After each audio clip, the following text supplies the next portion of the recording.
The following opinions are solely those of BoatTest.com and its test captain.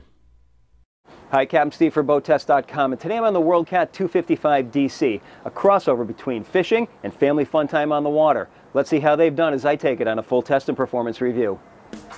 You board the 255 DC by either stepping in from the cap rails or through the swim platform between the two engines. The battery switch is located at the step below the swim platform gate. The non-skid cap rails to both sides have flush-mounted rod holders, pop-up fender holders, plus the fuel and water fills, and there's a midship cleat to aid in tying the 255 up single-handed. Let's take a look at the helm. The helm on our test boat featured a standard stainless steel wheel with steering knob mounted to a tilt base. We also have the optional power assist steering, and I wouldn't want to be heading far offshore without it. Waterproof push-button switches are to the lower left of the panel, and the control for the optional windlass is just to the right of the wheel.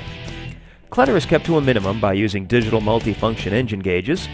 There's plenty of open real estate for adding a 12-inch screen to the panel, and additional electronics can be mounted to a panel in front of the observer, angled to face the operator. The dual ignitions are out of the knee strike zone, and I'm happy to see that one lanyard can be used to kill both engines. The throttle was mounted at a roughly 45-degree angle, but high enough so it still felt comfortable. There's a flip-down footrest under the seat, but I'd also like to see an additional footrest molded into the bottom of the console.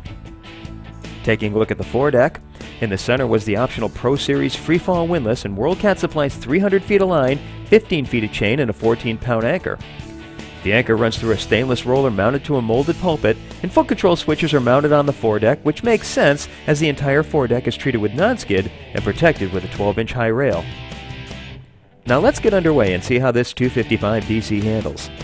With twin 150 horsepower Yamaha 4-strokes powering our test boat, we reached a top speed of 5,500 RPM and 44.8 miles per hour. At that speed, we had a fuel burn of 34.4 gallons per hour, which meant we were getting 1.38 miles per gallon for a range of 249 miles. Best cruise came in at 3,000 RPM and 20.3 miles per hour. At that speed, we had a fuel burn of only 9.1 gallons per hour, which meant 2.23 miles per gallon and a range of 402 miles. We had a quick time to plane of only 3.3 seconds and reached 30 miles per hour in 7.9 seconds. Now, while we tested in the calm waters of the Intracoastal Waterway, there were several boats around creating sizable wakes to give me a good indication of how this 255 handles. Her twin hulls are quite narrow and allow the 255 to slice through the waves rather than go up and over them. My experience testing WorldCat boats has shown that when the going gets rough, slowing down is not necessarily the correct move, as you can expect better wave penetration with an increase in speed, and this 255 seems to carry on that tradition. This is definitely a boat I'd like to be in if I suddenly find myself caught offshore in weather. When accelerating, the 255 DC exhibits a roughly 12-degree bow-high attitude before coming up on plane, which translates to no loss of visibility to the horizon.